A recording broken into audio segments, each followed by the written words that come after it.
Thank you very much. Thank you.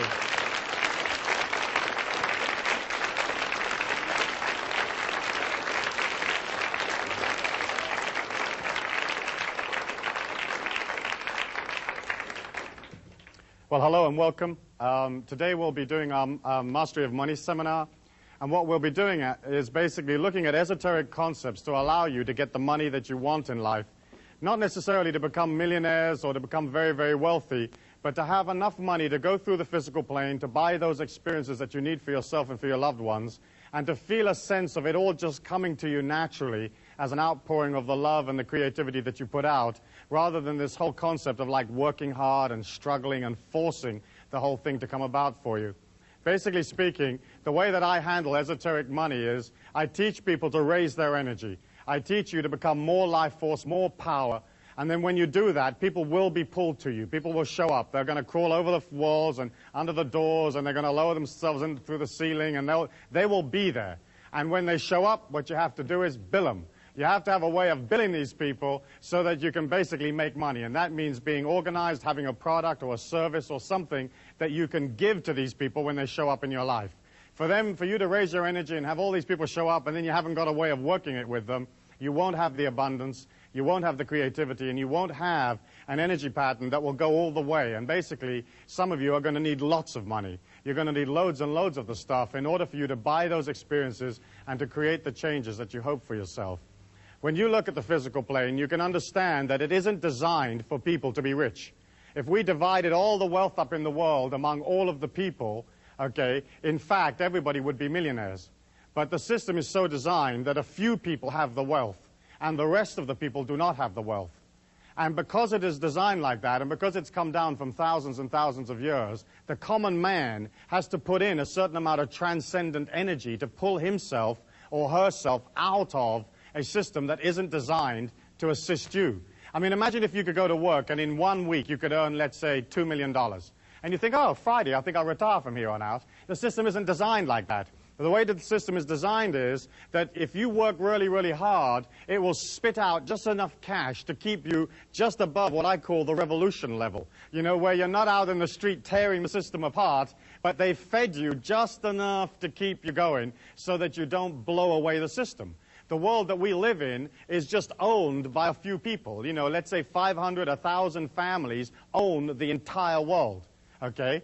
And they also own the governments, they own the societies, they own the banking systems, they own all the financial institutions. They dictate what interest you'll pay, how much rent you'll pay, what mortgage terms you will receive, you know, what your car payments are. They decide everything for you. And they also decide how much money the average man in the street will have. And if you are, let's say, a small businessman and you've opened a business, you're going to open it in that kind of energy pattern, in an energy pattern of control, restriction, keep everybody bottled down, give them a little bit so they don't revolt, but don't give them too much, because we don't want these people coming up out of the pack, becoming too self-empowered, and starting to take away the control that the big people have. And so as you look at that, if you open a business and you're this small businessman and you've got a creative idea, you can only earn money from the energy of those people around you. And if all of those people are like close to starvation or just making it through or just squeaking through, how much disposable income have they got to buy your product? And so we're all affected, whether we're independent business people or whether we work for one of the big institutions or we work for the system, we're all basically affected by the fact that the whole thing is not designed for the common man. And you've heard me say that many, many times in this seminar and in other seminars, that the world is not designed for the people. It's designed to keep the institutions up. It's designed to keep the philosophies up. It's designed to support the governments. And you, as the ordinary working people, are always sent the bill. You get to pay for everything. If there's a mistake, you get to pay for it. You know, if there's some kind of disaster, you pay for it. And as you look at that, you can understand that the only way that you can pull out of those feelings and out of this conditioning that basically is absolutely designed to hold you down is by you having a force of will that is stronger than the force of will that is trying to control you. And you have to create inside of you an energy pattern a bit like, well, imagine if you were like swimming along in a swimming pool. And you're down at the bottom of the swimming pool and you're holding your breath, and like Swamp Thing like grabs you by the ankle, you know? How much would you want to swim to the surface? You know, how much effort would you put into getting up and getting out of that and getting a breath of air? And for some of us, that's how much effort we have to put into becoming financially independent, mastering money. Because our societies do not teach us power. They teach us that we are weak, that we have guilt, that we're useless, that we're supposed to support everything else, we're supposed to send money to everything else, that none of this is really for us, and that if we do too well, somehow that pulls us away from being godly or righteous or good. And of course, that's a bunch of hooey, because the life force or the God force is absolutely abundant. It'll give you anything that you believe in and more. You only have to look at nature. You can look at a cherry tree or an apricot tree, and it has more apricots on there than you can ever eat. It has more cherries on it than you can eat. You know, and when you look at it, it has that splendid abundance naturally. You know, if a man designed an apricot tree, it would have like 2 itty-bitty apricots at the top of the tree, and they'd be out of reach, and they'd be a little stale, and you'd have to have permission to go climb it, and a certificate for when you got it, and then a third of the apricot would then belong to somebody else, and eventually you'd wind up with just the pit and a little bit of apricot, you know? And that's how the system is designed. When you look at it, when you look at the physical plane, we are here as these transcendent beings, as these infinite beings inside a body, and you have the ability, through your thought forms and through your feelings, to absolutely redirect and change your life. I believe that you're not your body, that you're not your mind, that you're not your sexuality, that you're an infinite being inside a body, and that you took on the limitations of the physical plane in order for you to be able to transcend them. The physical plane, the humans that are on this physical plane, are basically like in a circle. And the circle is created by the electromagnetic waves of the brain that set up this field or this force field that we all live in. And that force field cuts us off from the abundance of the life force. It cuts us off from the God force. It cuts us off from other dimensions of existence and makes us or gives us the illusion that what we see is real. But in fact, the physical plane that you see is no more solid than your thought forms. There's no more solid than the feelings that you have within you. The fact that the physical plane is moving at the speed of light gives it the illusion of being solid. But in fact, you're looking at basically a non-solid world, a world of thought form of consciousness. Your body being the same thing, your feelings and your thought forms all being different and varied forms of the one and the same energy. And as you look at the way scientific research is going now, you can see that the scientists are getting nearer and nearer and nearer to a unified force field theory, where all energy will be just one and the same energy. And that's my feeling, and that's the sort of mystical or metaphysical approach. I believe that as an individual, you can be in this circle of activity that describes the physical plane, and you can scratch and you can hollow and you can thump and scream and rip people off and compete with them and shove and push, and you can become wealthy. You can drag yourself out of the programming, out of the circumstances. But my way is, I feel, more fluid and simpler, and that's basically to work upon your intentions, to work upon your concentration, and to move into a pattern that allows wealth to come to you naturally. Because the other system, where you're sort of scratching and biting to get money, it's almost like your wealth means somebody else's poverty. Where my way is, you can become wealthy and then allow everybody else through your wealth to become even richer. It's not like there's any limit to how much is out there. And it's not like there's any limit to how much money you can have. There are millions and millions of dollars every day that are lost and left lying around, and people die and they just leave it in little sort of carrier bags someplace. You know, there's millions of opportunities for cash at no effort at all. And it's not like you becoming wealthy is going to detract from somebody else at all. Because we're not living in a finite world. We're not living in a world that only has this much resources or this much wealth. There are more resources to be discovered. There are more creative ways of doing things. There's always an ever-expanding amount of wealth.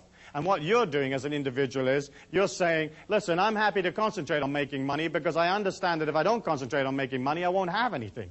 You know, if you concentrate on the phantom rapist comes out of the woodwork and bites you on the bum. If you concentrate on money, you get money. But of course the societies and the way we teach our children disengages them from money. It disengages them from having wealth because we teach our kids, hey, it's not okay to be wealthy.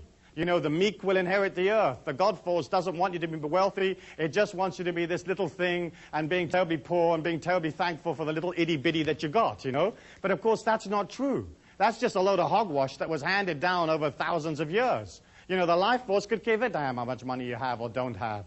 It is not emotionally involved in whether you're okay or not okay. If you're doing splendidly, then your splendidness will help others because you'll be doing economic things, creative ideas, you'll be spending your money, hiring people. You know, you're helping the world by becoming powerful. And yet we look at a physical plane where everything is designed to not allow us to become powerful. As you come into the physical plane, as soon as you're born, or some people would say even before you're born, that mind of yours is beginning to record every feeling, every event, everything that's ever been said to you. And you suck all of that up. You know, you can put a person in a hypnotic trance and you can take them back to when they were 11 years old, to their birthday party or something like that. And you can have them tell you how many people were there, what their names were, how many cans of Coke they drank, how many packets of Jell-O was eaten, who did what.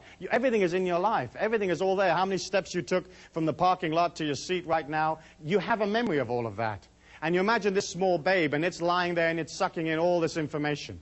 Okay, and it's born to parents who think that, like, working hard is honorable, that you have to work hard to make it through the physical plane, you know. Well, let me ask you a question. How many of you here think that you have to work hard to make money, or you've been taught that you have to work hard to make money? Let me see your hands. Okay. You see, they sold you that. They sold you that. The people that run this circle of activity, okay, sold you that because they wanted you to work for them. You know, they wanted you to work hard for them. Okay? And so basically speaking, we buy into that. Working hard is honorable, or working hard is how you make money. Making money has nothing to do with working hard. It's nothing to do with effort or struggle. It's mostly a matter of being balanced and organized. And as you begin to center on your creativity, people show up that want to be a part of that creativity, want to be a part of that action. They feel your security, your strength, and they sign up for it, and they pay you for it. So it's a simple transference of energy. You transfer them an idea, and they transfer you another idea called money.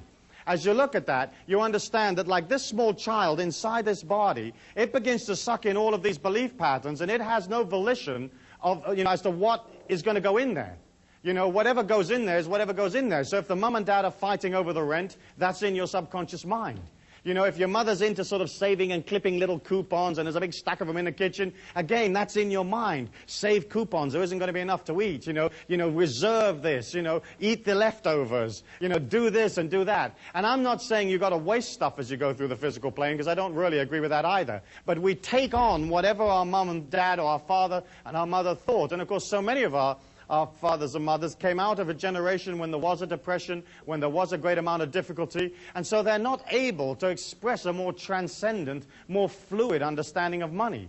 Today we live in the largest and most fast-moving capitalist society in the world, and there's millions, there's billions that are moving around at any one given moment. And yet here is this mind that takes on all this sort of stitch in time, saved 9, and a penny saved is a penny earned. And we take on that mentality, and then we wonder when, as we go out into the physical plane, as young adults or as teenagers, or we go out into the workforce, we begin to resonate that into the life force. And the life force, or the energy, that the force field that we're in, reflects back to us exactly what we believe, exactly what we put out there, and it gives us back struggle. It gives us back, there's not enough. It gives us back, work for no wages, save your money in case something dreadful happens, do this and defend that, and if people don't like this or don't like that, sue them for the money or go chase them for the money. But there isn't enough, and that whole energy of like there not being enough and there isn't going to be enough for you to get through is sold to you as a way of disenfranchising and controlling you.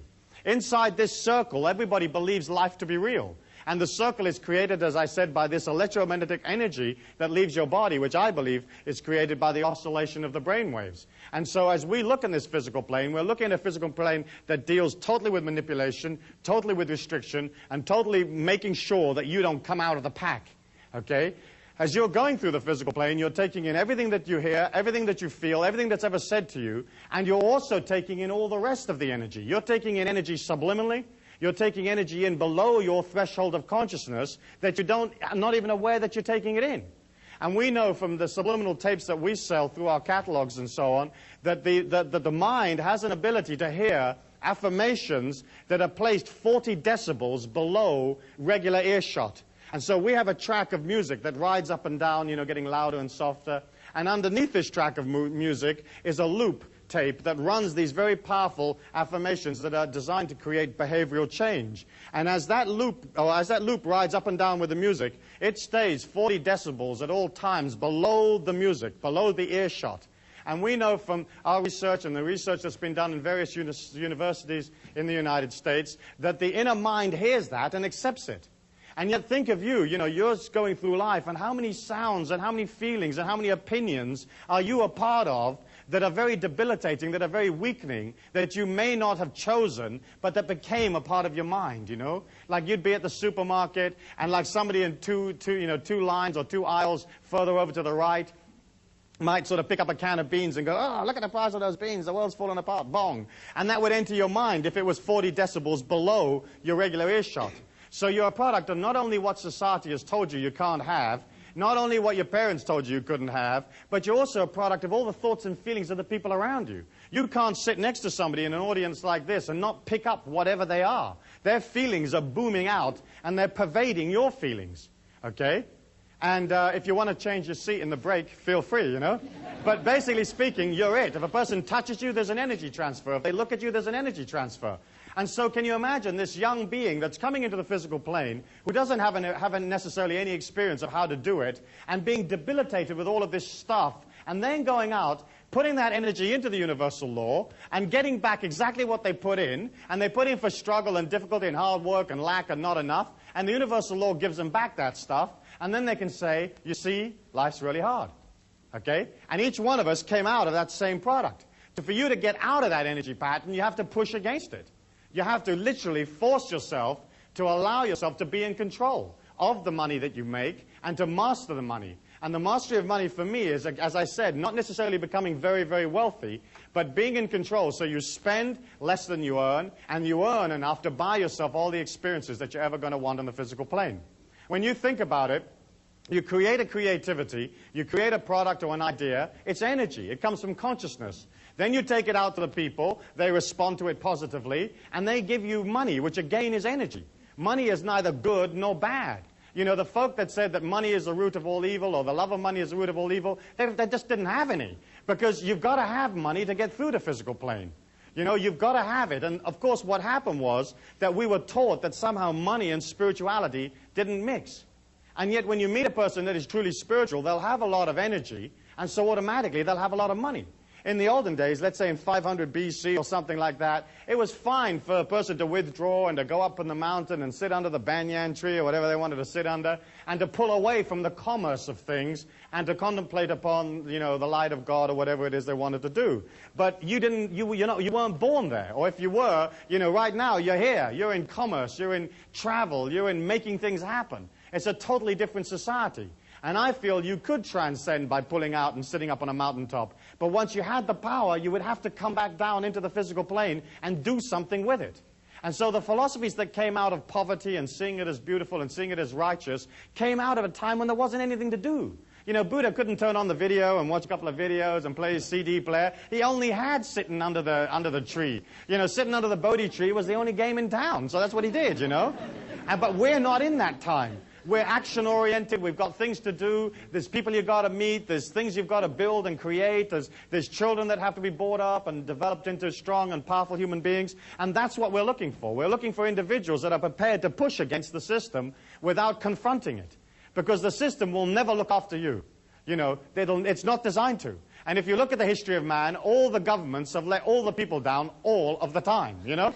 And if you don't believe that, you don't know anything about history. You know, you might want to repeat it after me. All of the governments let all of the people down all of the time. Because basically speaking, governments are individuals that are looking after their own interest. You know, they're looking after their own power unit. They're looking after their own election. They're not worried about whether you're making your mortgage payment, you know, in downtown Arkansas. They could give a damn, you know. They are just worried about their own position. And they get to play the game, and they get to spend your cash, and then they send you, as I've said before, this love letter called a tax bill that you have to pay for their creativity. They don't actually create any wealth for themselves. The wealth of the nation is the individual man, the individual female, the working people of the country. We create the wealth, and they just get to play with it. You know, and the way they play with it is they get to spend it pretty much any way they like. They get to bill you anytime they want to bill you. And if they run out, they just print some more. And so we're looking at a situation where the whole of the circle, the whole of the people that control this circle, the families that run the world, they have a control of the money. And money to the common man is life force. It's God force to a guy that doesn't have a spiritual quest, a person that doesn't have a quest or doesn't have a belief in any kind of higher transcendence. Those people that are purely in the physical plane, money is their God force. And once these people got control of the money, they could control the life force for the world. And then they could control the destiny of the world. And there's none of you here that haven't been controlled by the big families that run the world. Because they decide everything, from the price you pay for a shirt to how much you pay to go to the movies. Everything is decided, and the whole system is designed not for you not to come out of the pack. And as long as you remember that, now you can push against it, and you can say, gosh, that's dreadful, that's awful. Why have they designed it like that? They've designed it because they're into control. They're into making sure that none of us ever get out. Okay, and you can push and you can rant and rave and you can have your little placard and you can go down to D.C. and stand there in front of the White House and it won't do anything for you. The only way you can win your freedom is to have enough cash to pull out, okay, and to disengage somewhat from the feelings of the world, from the emotions of the world, so it isn't controlling you, okay? And that, to me, I think is incredibly important because you've been sold this bill of goods that says you can't have it, and then the whole thing is designed, and if any of you do too well, they take the money back from you. All the money you have is basically on rental. You don't have any wealth of your own. I mean, look, for example, in property taxes, okay? They take, let's say, 1% or 1.5% of that property from you every year, okay? And governments go on for hundreds of years, so they can wait to get the house back from you. But they take, let's say, 1% a year. In one generation, they've got a quarter of your house. They didn't do anything for it. They never paid you. I mean, nothing happened. They just took a quarter of your house back. In 2 generations, they got half the house. In 4 generations, they'll own all of the real estate of the country. And that's how property taxes work. So you think they've got your interest at heart? No, they just chip in a little bit of your income back, and they time it or they place it so that it's like this creeping thing that you're never really quite aware of. And then suddenly you think, my goodness me, I've given 9% of my house back to these people. Why did I do that? Well, you did it because they passed the law saying you had to do it, and you don't have options. I believe in obeying the laws, but I also believe that you can design your life to take maximum fluidity within the law. Within the tax structure, within all of the things that you are allowed to do, that the people that control this circle allow you a certain amount of modicum of like elbow room, and then you use that in order to become powerful. And so as you look at that, you can see that for you to become powerful, to have enough money, you have to begin, first of all, to look at what's stopping you getting money. What are these feelings inside of me that don't allow me to be wealthy? Because for you to be wealthy and to become wealthy and to have people show up and they want to share their wealth with you, because there's only one place that you can get money, and that's from the other people in the physical plane. Because we're the only people that believe in that stuff, okay? You can't get it from any place else other than the other mugs in the game with us. And so we have this energy that's absolutely neutral, and you have to create an energy from within yourself and then get these people to come along and give you the cash. To do that, you have to look at, hey, what do I really feel? What do I really feel about money? And when you look at how we deal with money, you can see that, like, for example, you may have had feelings. I know I certainly did. I remember thinking that if I became too successful financially, somehow it would pull me out of the society that I lived in.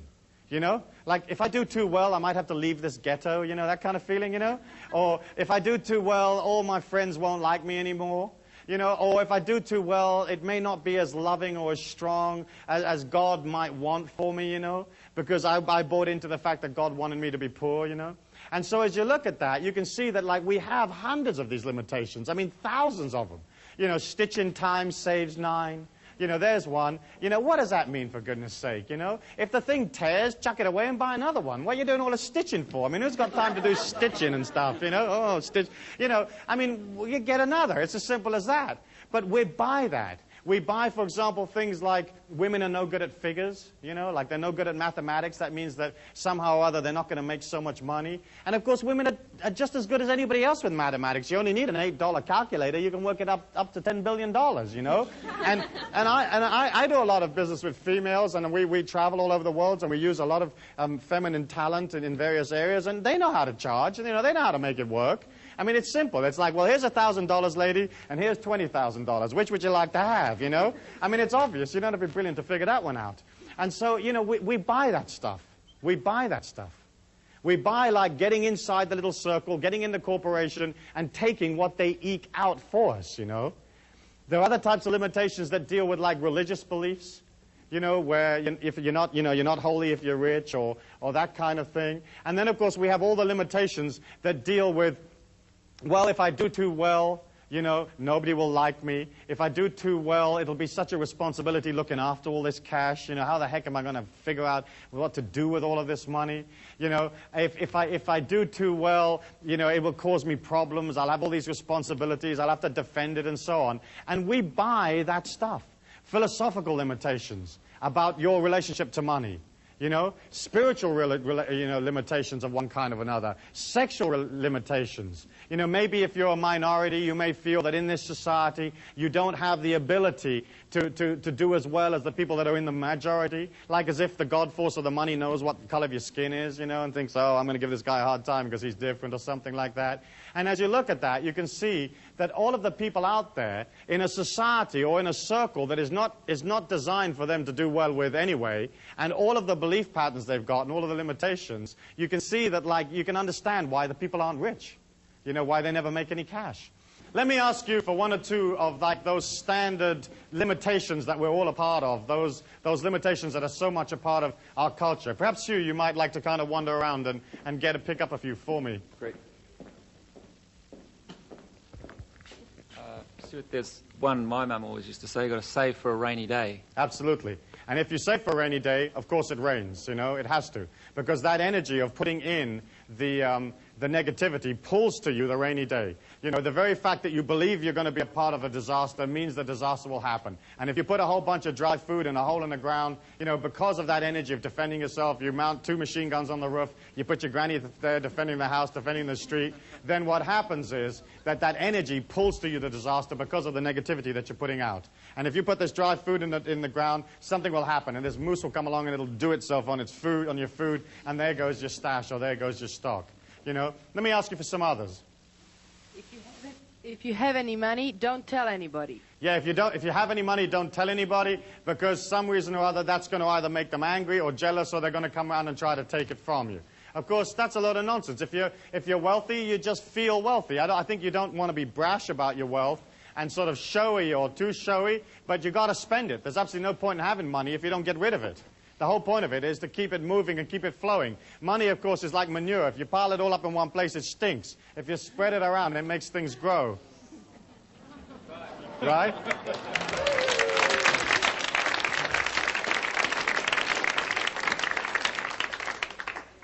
Let's have another one. It's easier to get a camel through the eye of a needle than a rich man into heaven. Right, that's a standard one. And, of course, the eye of the needle, I believe, was it not the gate of Jerusalem? And to get a camel through the gate of Jerusalem wasn't a big deal. And if the camel was a bit stubborn, you just had the camel over here, and you take a bucket full of the camel's lunch, and you put it on the other side of the gate, and you go, hither, hither, camel, and it comes along. Because that's how they talk in biblical times, hither, hither. And the camel just automatically walks through the gate. And, of course, a lot of our philosophies were designed to make sure that nobody got wealthy. You know, you can imagine how, like, well, imagine in medieval times when, say, for example, a lot of the churches owned all of the land. I mean, thousands and thousands of acres of land, you know. And the common people were dying of starvation, living 10 in a room in squalid, filthy conditions. From time to time, they'd go up to the sort of the big monastery or something, and they'd bang on the door, and they'd say, oi, what about us, you know? What do we get? And, of course, those people who owned or controlled the circle in their day, you know, they weren't about to share it with everybody. They weren't about to say, well, look, we'll peel you off 5 acres in the North 40. And so they had to sort of say, well, you'll get yours later. You know, you'll get yours in the afterlife. You know, this poverty stuff's really cute, and you're loving it right now because later on you're going to get it. And, of course, now we're not so stupid, you know. We're a little bit more sophisticated. We aren't going to buy into that afterlife stuff. Not because I don't believe in an afterlife, but I want my power now. I want my experiences now where I can experience them and become a part of them, and that's what you want. You don't want a promise for later.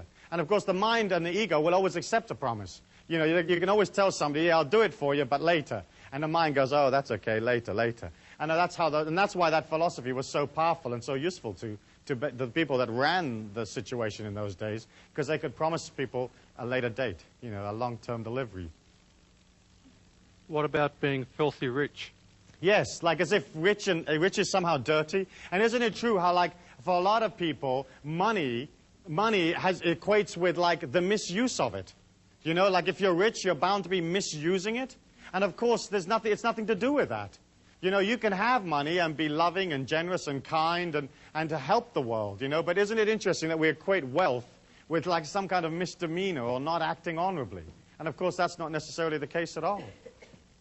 Any others, Hugh? Money corrupts. Yes, and of course a lot of times it does, because money is power in our physical plane. And power is very, very hard to work with. And the whole point of experiencing power is, in a way, to misuse it. you know, because that's the only way you really get to learn about it.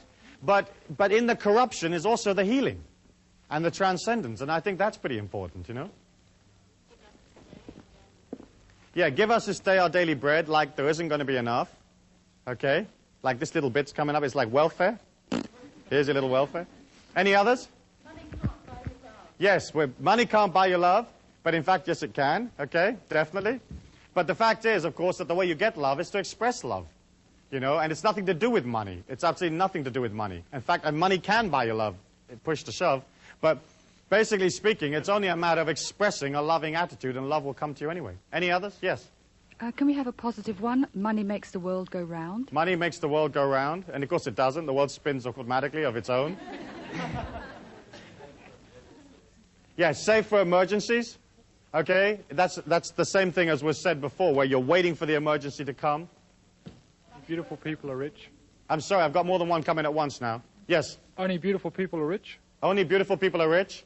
That's not so true. I know a lot of ugly millionaires. Yeah. But you see how all of that stuff became so important, you know, and all of that stuff became a part of our culture and a part of the way that we treat money. And of course, what you have to do now is to begin to resonate a powerful intention for your whole trip about money. Because when a person permeates that negativity or that weakness inside of you, because it is already there in your mind, there has to be an acceptance. You know, you have to accept that. If you're standing next to somebody in a supermarket and they are projecting lack, if you have lack inside your mind, you actually enhance or increase the lack that you have. Okay? The only way you can come out of power is to not have it in your mind, or to have this forward projection of energy, this expanding energy that feels, yes, I can, yes, I will, I have it all around me, this is a flowing situation, and there's no problem with the amount of money that's going to come to me in my life. When you resonate your feelings, they change moment by moment as to what you feel about yourself. If you feel negative, you begin to create inside of you a feeling that pulls energy to it in a kind of imploding or coming in parabola of energy or curve of energy.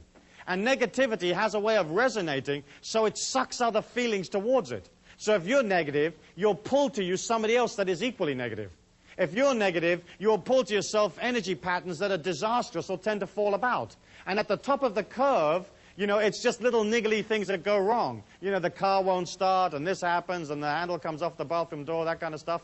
But then bit by bit, as you begin to resonate the negativity after a long period of time, then suddenly the whole energy pattern begins to break up around you, and the whole thing drops on your head and collapses on top of you. You know, whether it's a financial collapse, or whether it's a collapse of your physical body, or collapse of a relationship or some situation, it's because through the negativity, you pull that to you. And by pulling it to you, you suck from the physical plane, and you suck only those parts that are congruent to you. If you imagine yourself walking along in this bubble of energy, okay, all of life is coming at you at the speed of light.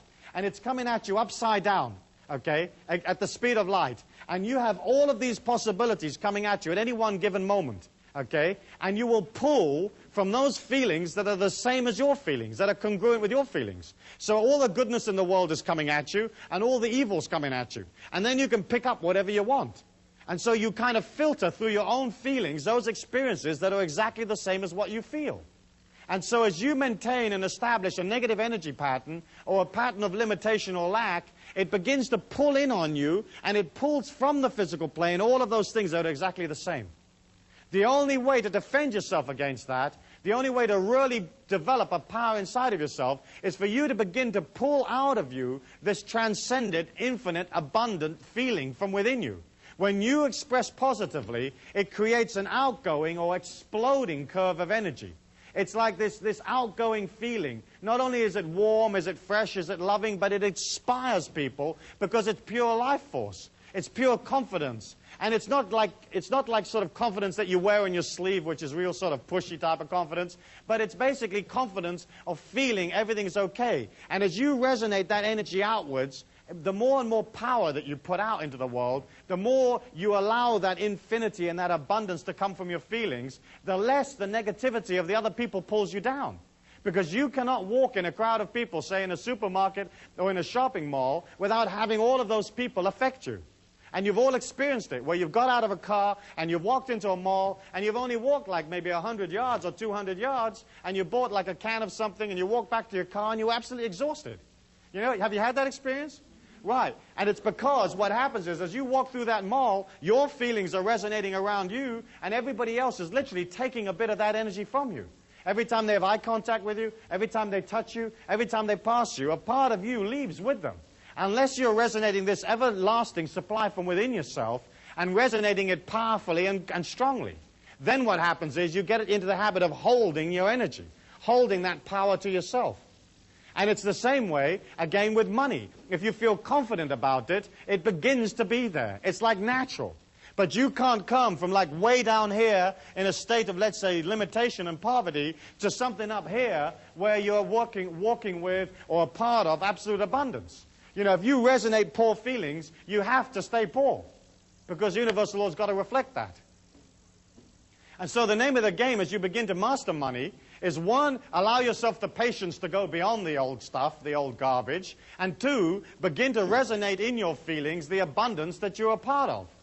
And here you have to be very, very careful because a lot of people begin to think, oh yeah, all I've got to do is act abundant, act powerfully, act transcendent, you know, buy a lot of stuff, buy a lot of fancy clothes, and abundance will come to me.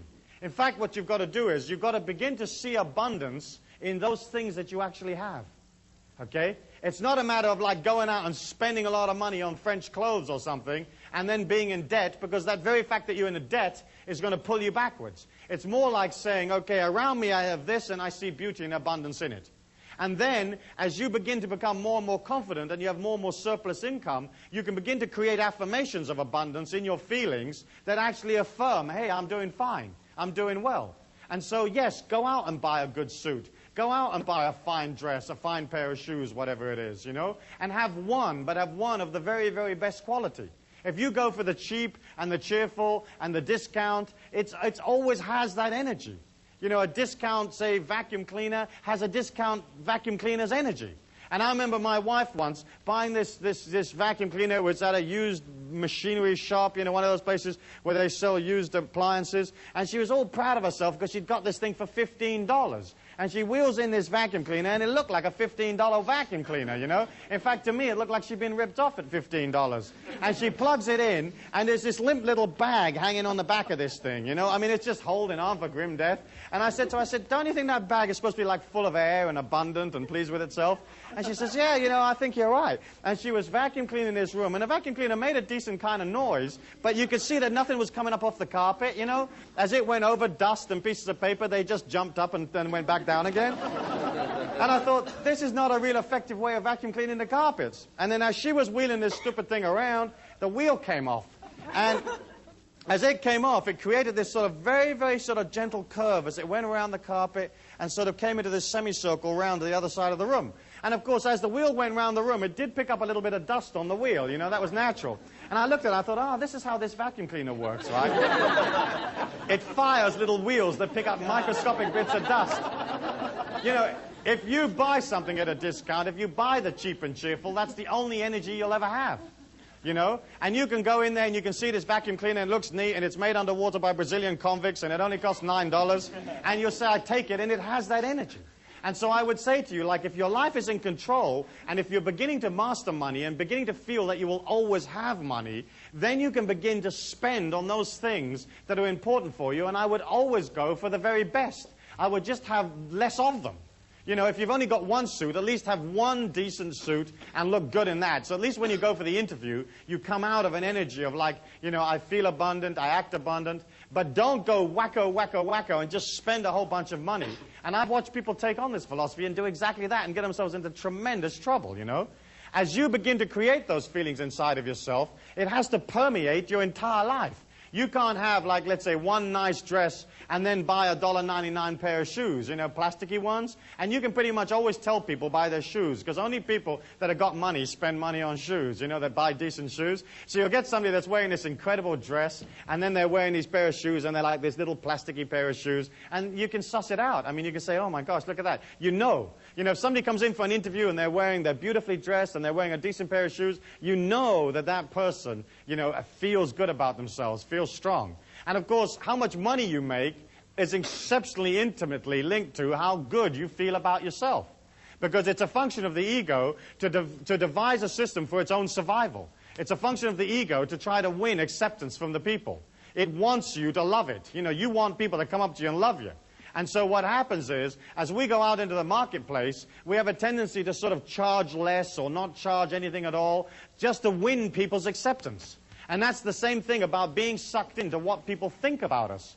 You know, if you're not sucked into what people think about you, you just go about your life, what they think about you is their problem, not your problem, then you can begin to charge what you like for your services. And if you're coming out of energy, and you're coming out of love, and you're coming out of transcendence, you're basically selling a higher ideal, and there isn't any limit to what you can charge. But so often, you'll do an incredible job for somebody, and they'll come up to you and they'll say, how much do I owe you? And you'll say, no, you know, I don't need any money, you know. I mean, how many of you have done that, you know? I mean, I watch your heads nodding, you know, yeah, no, I don't want that. And what you're sort of saying is, please love me. You know, if I do this for absolutely nothing, will you love me, you know? Or you've said, yeah, you know, okay, but it should normally be $100 and just give me 20 or just give me $10 and that'll be enough. And it's a way of like not feeling confident about yourself. When you give something, when you sell something to somebody, when you give them a service, when you do something for them in a commercial act, you're loving them. You're helping them. You're assisting them, you know? You're delivering this refrigerator to them, and that saves them going all over everywhere and finding a refrigerator or building one themselves. You know, when you transfer goods and services to people, it's a way of loving them. And so if you love them, why wouldn't you have them love you back by giving you their money? You know, if you come out of energy and you come out of dedication and you come out of service, there isn't any limit to how much you can charge within reason. And I don't believe in rip-off, or I don't believe in overcharging, but I certainly don't believe in undercharging. You know, and so many of you don't charge enough. You don't charge enough for your labor. You don't charge enough for your products, because it comes out of like that self-image that says, oh gosh, I'm not really worthy for all of this, so I really shouldn't be charging that, or they're not going to love me if I don't charge, you know, if I charge so much. But in fact, when you can see the transactions that you're involved in life as energy, then you're not involved in the emotions of how much things cost. It's a fact of the commercial world that the more quality you put into something, the more you can charge. And at the top end of the scale, you know, you can charge anything you want. And so you're looking at trying to put energy, trying to put yourself into your commercial endeavors, whatever they might be. I mean, so often you'll go into a business, you'll go into a hotel, you'll go someplace, and the whole energy of the place is bland. You know, nobody's in it. Nobody cares. It's institutionalized. It's like press a button and this thing comes out, and you don't feel good about parting with your money. But when you're with a person that's enthusiastic, they're happy, they put their heart and soul into the product, you don't mind. You feel the life force, you feel the God force, and that inspires you. And so it almost feels like you're transferring money to another part of yourself. You know, if the other person is sort of demanding, or they don't have any energy in it, or they're institutional, there's a sense of loss. You think, oh gosh, I've paid for this room, but I don't know if I really liked it, you know. It's very much a matter of putting yourself into your life, into your commercial life.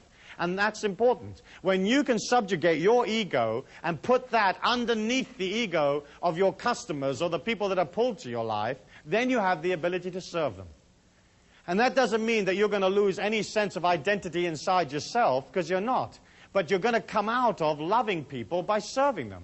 And serving them is like looking them in the eye and finding out what they want.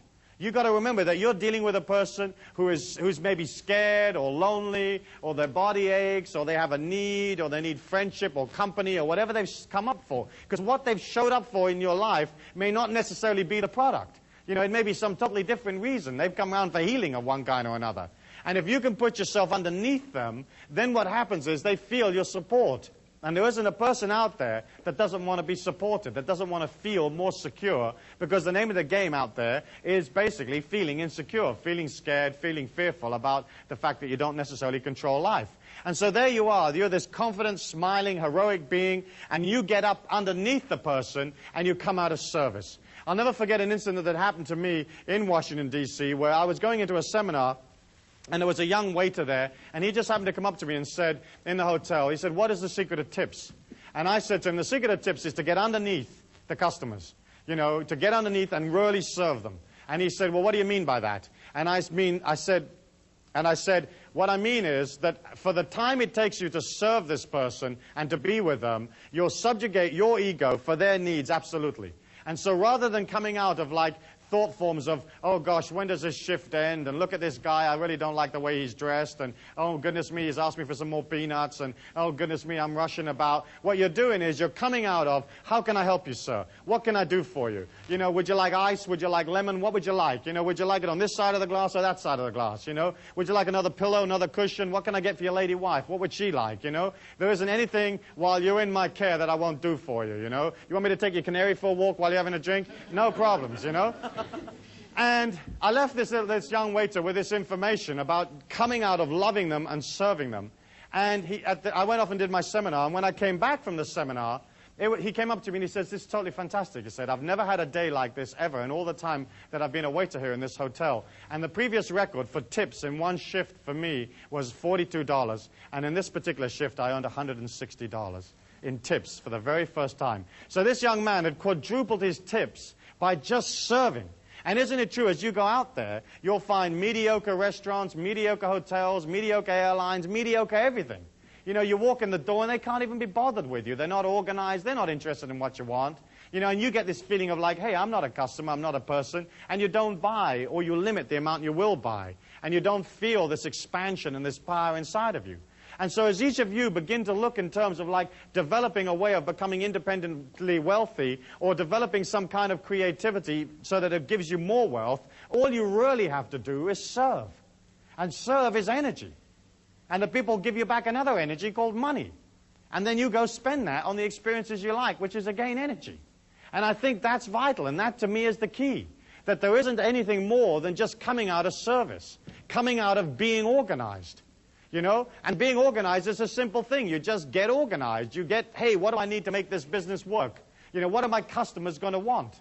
And when you can subjugate your ego and put yourself in the mind of the customers, in the mind of the people that are going to come to you, then it isn't a problem to figure out what they're going to want. They're going to want to be comfortable. They're going to want to do it quickly or reasonably quickly, whatever it is. They're going to want it to work. They're going to want to be able to have value for money. They may want more than one way of paying for it. But basically speaking, what do they want? And then if you begin to concentrate on making it clean and fresh and beautiful, people respond.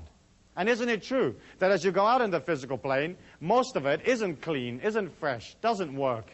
You know, I mean, you turn the handle on the door and it comes away in your hand. You press the button in the elevator and it doesn't go anyplace. You put 50 cents in the Coke machine and no Coke comes out, you know? And the whole of the world is like that, this sort of, this only just working sort of syndrome, you know? And of course, if you move out of, say, America and you go to other places, you have even more experience of things not working, you know? So, for example, in England, whenever I travel there, I try to make all my international calls back to America before I actually leave America.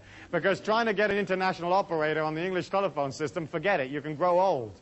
You know, you can grow old. I've only met one or two people that ever actually got through, you know. And as you look at that, you can see how like so much of it doesn't work and so much of it isn't there to help you. Why is this money mastery thing so important to you?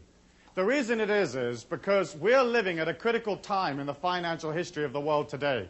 We're looking at a banking system here today in the United States where the liquidity of these banks is on average only 6%. In the era going up to 1929, the liquidity of the average American bank fell from like 20% to 12%. And that really, really concerned people. Today, our average American bank has a liquidity of just 6%, which means that 94% or 94 cents of your dollar is no longer in that bank. And the money, that 94 cents that isn't any longer there, has been lent out to all sorts of folk that may or may not give it back. After the oil crisis in the 70s and in the war in the Middle East, the sheer amount of money that poured into the American banking system and the big financial houses of Europe and so on, that money came pouring in, the greatest transfer of wealth in the history of mankind, and the banks had to lend it out. When a bank takes your money, when it takes your deposit, that's a liability for the bank. The minute they can give it to somebody, lend it to somebody, it becomes an asset in their books. And so there's a tremendous propensity for the banks to kind of get rid of this stuff. It's almost like this hot potato that they're trying to shove onto the next guy. And so when the oil prices went up, you know, in the 70s, these banks went out and they kind of gave the money to everybody, you know. They just dolloped it out and said, hey, you need some cash, take it. And all of the countries out there of the third world and the lesser developed countries and so on, they took that money and they spent it. And they spent it like crazy on all sorts of projects that may or may not have assisted the infrastructure of those countries. And now we're looking at a situation where it's tremendously difficult to get the money back from those countries. You know, America gave money to every nation in the world. I mean, just gave it. It gives it to its enemies. It gives it to its friends. Albania is the only country that America hasn't given any money to. And the only reason they haven't given any to Albania is because they can't find it. If they could find Albania, they'd give them some. You know, and so all of this money's gone out, and you can watch these third world countries struggling trying to get it back. Mexico is an excellent example where they have a debt of up around close to $100 billion. And they get about $7 or $8 billion a year in oil revenues. So you can see that if they're only paying, let's say, 7 or 8% interest on their money, they need all of their oil revenues every year, forever and ever, in order just to service that debt. And what happened was that when oil fell recently, you know, tumbled down from its peak of $30, $35 a barrel, we got into a situation where the American people were literally wiring money down to Mexico so it could wire it back to the bank so that nobody would default. It's like you're getting billed as a common man, you're getting billed for something that's nothing to do with you.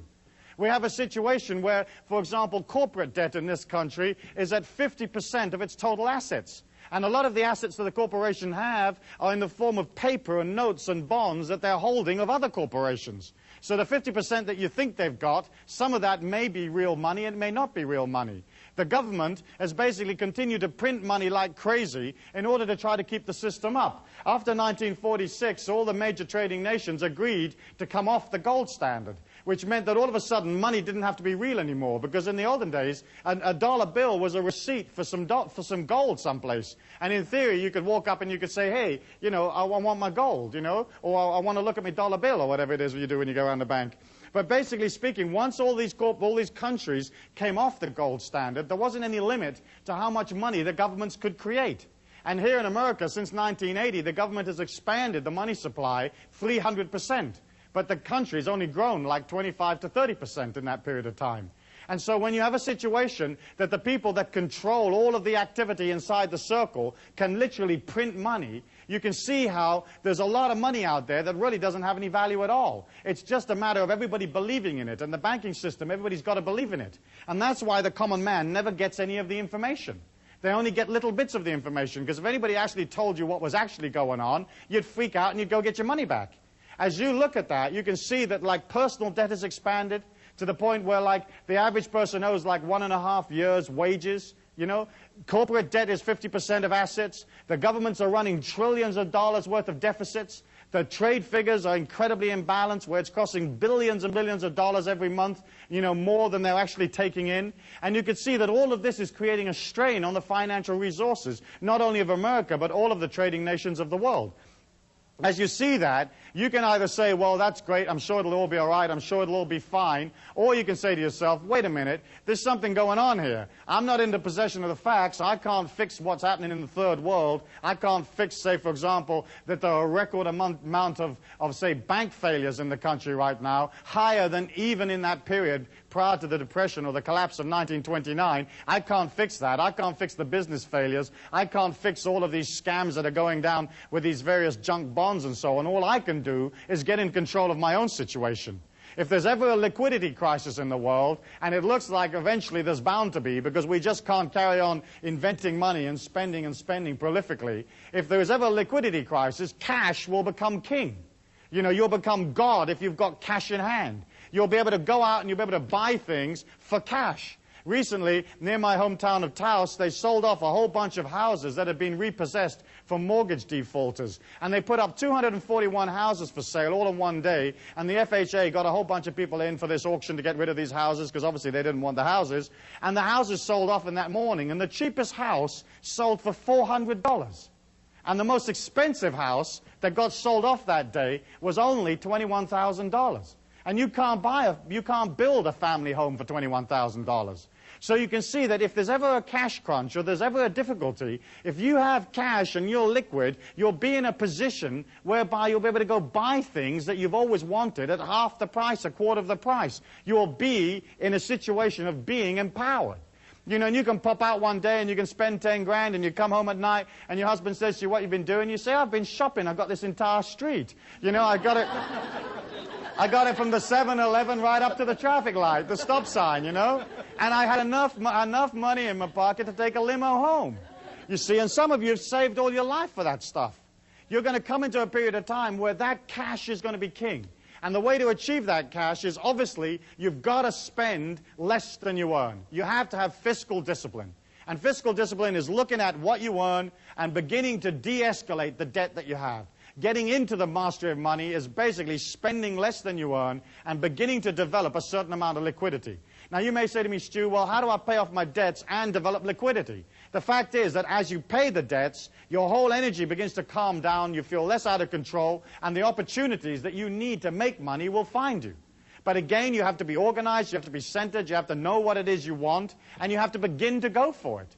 And if you can't go for what it is you want in life just yet because you're stuck in some job here, just maintaining everything, then at least you can begin to play that fake it till you make it energy. You can begin to move towards it. You know, like if you're pumping gas in a gas station and you want to be a film director, well, you begin to resonate an intention for that. And you go to film school in the evenings and you buy books on film directing and you watch films and maybe you join an amateur filmmaking club, but you're moving towards your goal. So often people find themselves like down here and they hope that they can pull their energy up to up here and they never make it.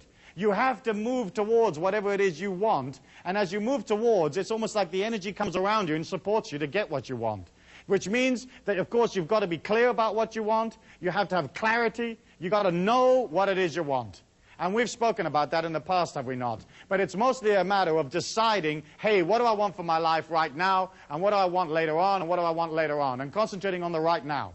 And of course, if you're not clear about what it is you want, then you begin a program of getting rid of all the encumbrances and all that stuff that's around you so that you can have what you want, so that you are clear about what you want, you know? And then you develop this high clarity about who you are, what your mission is in life, what your gift to the people is. You're like, hey, what are you going to give people? You know, you're this heroic being, you understand yourself, you've got perception that other people will never have, you've got energy they'll never have, creativity that they can't even dream of, and what are you going to give them? You know, what are you going to give them when they show up? And you have to have that clear in your mind. As you develop high clarity, as you develop high resonance, which is basically moving towards your goal, resonating this intention, resonating the whole idea all of the time, bit by bit, the universal law has to give it to you. And it's only a matter of coming out of control. It's only a matter of controlling the situation, dominating the situation, and seeing what opportunities there are.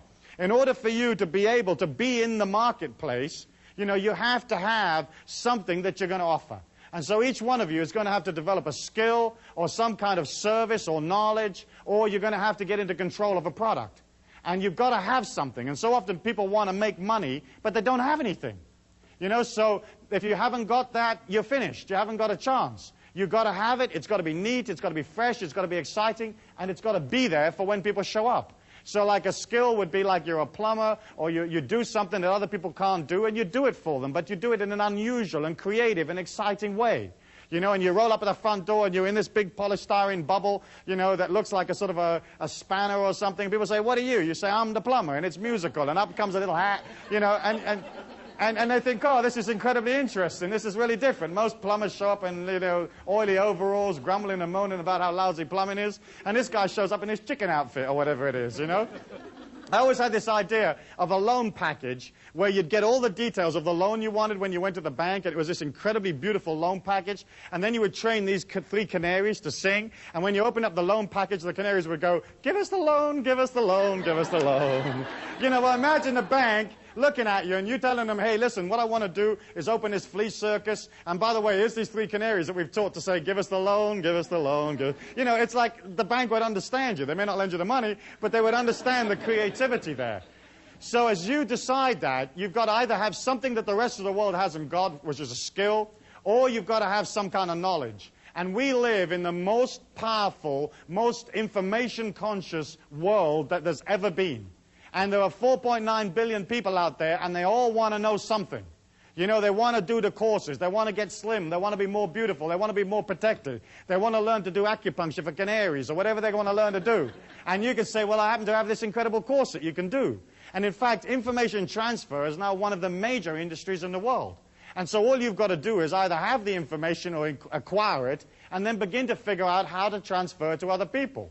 Of course, if you happen to be, say, for example, a lawyer, then the information you can impart, you have to do one-to-one. I personally prefer information transfer where you can get a lot of information out to a lot of people without being there personally yourself.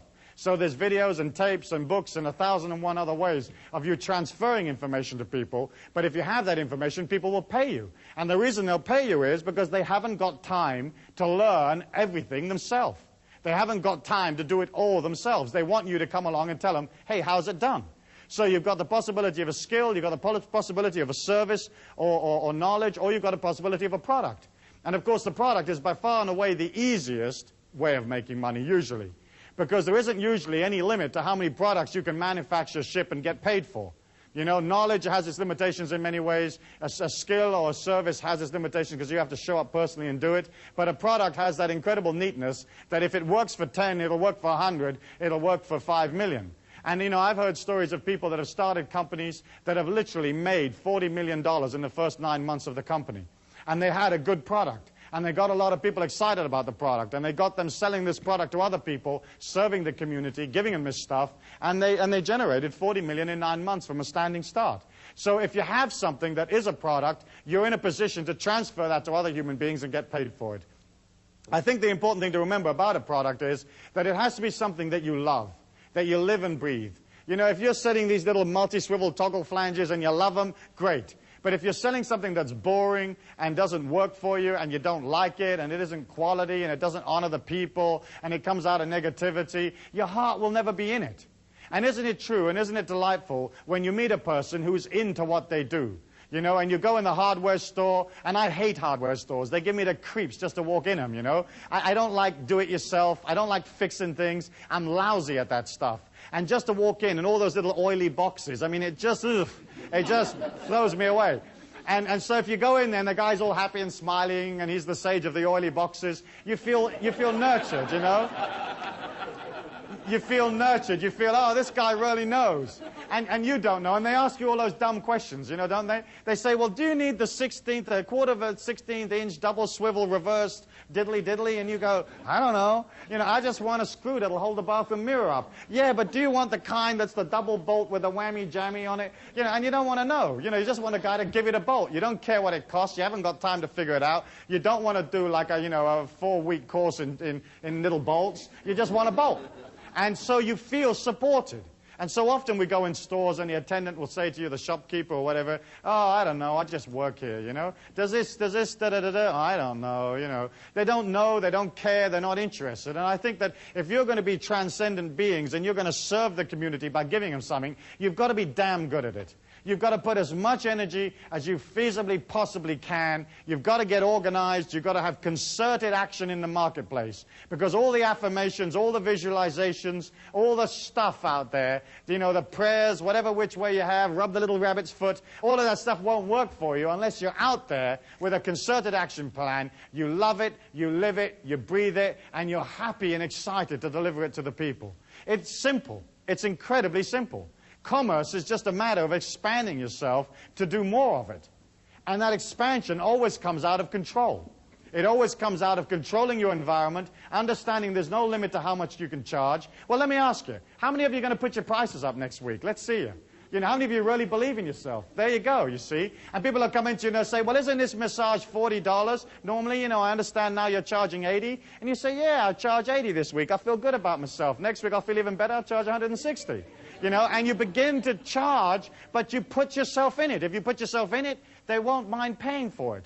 And so, again, it's very much this whole philosophy of like pulling out of what the world says you can be, pulling out of the limitations they say you've got to be a part of, getting clear about what it is you want, resonating that intention for yourself, in other words, moving towards it, creating a clarity, creating a power around you, and heading on out.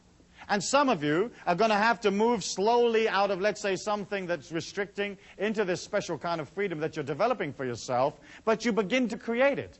You can begin to create it by developing, say, a hobby. There's a million of you that have various kinds of hobbies where you can make money on them. And I know guys that have converted their hobbies into multi-million-dollar businesses, where there's things that you know, things that you're interested in, and you can begin to form associations and begin to meet people. You know, if you don't go meet people, then again, you create around you this limitation of not having enough people to go sell. You can have a brilliant idea, and if all you know is your auntie and your mum, you've got 2 customers, you know? But if you begin to understand that going and meeting people is a way of you expanding your energy, it's like saying, oh gosh, I've got this little energy and I don't feel too confident about myself and I don't feel too confident about this stuff, and so I won't bother to tell anybody, and that way I'll never have to like face the fact that I'm not really confident. But if you're good, if you're damn good, if you're coming out of love, you're coming out of service, you won't mind expanding, you won't mind traveling, you won't mind trying something new, and you won't mind going out and meeting people. You know, I tell people, listen, if you want to meet people, join churches. You know, it's a great place to meet people. You can give out your little card in the breaks, you know, pass them out in the pews, and then just join as many churches as you can sign up for, you know. I mean, you join a Muslim church, and then you go to the synagogue on Saturday, join a couple of Christian churches on Sunday, especially those sort of open, positive, New Agey type of Christian churches, you know, and then Monday you can get into some kind of wacko cult, you know, and you join them on a Monday when they have their services, and you just surreptitiously are passing out your cards, but people get to know you. Because I've watched people develop ideas that were really cute, that were really neat, and go out into the marketplace and have an initial burst of activity and then fizzle out. You know, and then suddenly they're despondent and they're upset and they feel that their creativity isn't any good, and they wind up going back to what they used to do because they didn't have the force or the courage to push through to like meeting people, talking to people, being with people. When you get to the point where you talk to 100,000 people a year, you've got a chance with your idea. When you get to where you talk to 1 million, you've got a real chance. When you get up to like 5 million, then you're really cooking, you know? When you get up to 50 million, forget it. You know, you'll have so much money, you'll have to move out of the house and get a bigger one. Because it's people that are going to give you the cash. And it's you feeling confident about yourself and going up to these people, presenting them with the idea, knowing that they're going to love it. And the reason they're going to love it is because you designed it for them.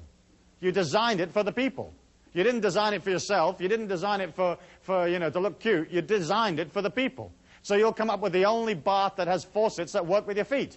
You know, and there you go, and you suddenly say, I've had this incredible idea. For 2,000 years, they've always had these baths with these little wacko little cross-shaped faucets that you can't work with your feet. Now we've got the foot bath, and here's the handles, and here's where you put your toe, and this is how you make it go hotter and colder. And everybody will love you. They'll say, she invented the bath faucet. She made it something, because you don't have to do anything really different. You know, you don't have to come up with some incredible laser-operated sandwich-making machine. All you've got to do is come up with something slightly different. You know, and you've heard me talk about the pizza parlor, where like you can be one pizza parlor in an entire society of pizza parlors, where there's 17 in the street. But you could still make that pizza parlor so interesting that everybody's breaking their neck to come, you know? And there you are, you've got your pizza parlor, and you've dug this big hole in the middle of it, and you've got, let's say, like a 20-foot drop and some alligators in there, you know? And then you build this rickety little bridge from the front door of the pizza parlor to where the cash register is, where people order, you know? And you make this bridge so that it kind of wobbles a bit. You know, and people say, well, isn't it dangerous? And you say, yeah, we lose a few, but they're hungry. When they get on the other side of this bridge, these people want the pizza, you know? They want that stuff. And the alligators, as folk drive from miles around to see these alligators. And then we're going to put a waterfall off the roof. And they're going to get a little wet coming in. But once they're in here, they've got to stay for half an hour to dry themselves out. So we'll be in this street, we'll have this waterfall off the front of the pizza, we'll have this big hole with some alligators in it, little rickety bridge, and the people will feel excited. They'll feel a sense of achievement of making it across, you know, especially the older ones, you know. And they'll feel good about it, and they buy pizza. And that's all you got to do, and a pizza could be totally revolting. But they're going to buy it. In fact, if you're coming out of transcendent, you're coming out of heroic, you love yourself, you're going to put everything you can in that damn pizza. And you're going to make that thing wonderful. And so what you're looking at here is you're not looking at like developing some incredible plan or going to some business school necessarily. You're just looking at a shift in consciousness, a shift in dedication, understanding it's fine for you to be wealthy, understanding that you're infinite and there's no limit to how much wealth you can create for yourself. Okay? You're going to get clear about what it is you want. You're going to resonate that intention. You're going to play fake it till you make it. Whether you got it or not, you're going to move towards it no matter what. You're not going to let yourself get out of control and start spending a whole bunch of money you haven't got. Okay? You're going to allow yourself that power and that energy at all times, moving towards it, clear, resonating it, having it, being original, and more than anything else, you're going to love yourself by charging enough. Okay, by giving yourself time, having patience, and you're going to love the people that are pulled to you by serving them. And if you can come out of that love and that caring for people, putting your ego aside for their needs, your life and your business and your families will be swamped. You'll be swamped. You won't be able to handle the amount of people that show up. And as that happens, you'll have a way of billing them because you'll be organized and you will develop wealth. And suddenly you move out of struggle into a natural understanding and a natural flow. And that's how it was always meant to be. Life was only ever meant to be this gentle walk through a valley on a sunny day. It was never meant to be this incredible struggle, this incredible effort. And each one of you has that as a heritage, and each one of you can put that into your life right here and now, today. Thank you very much. Thank you.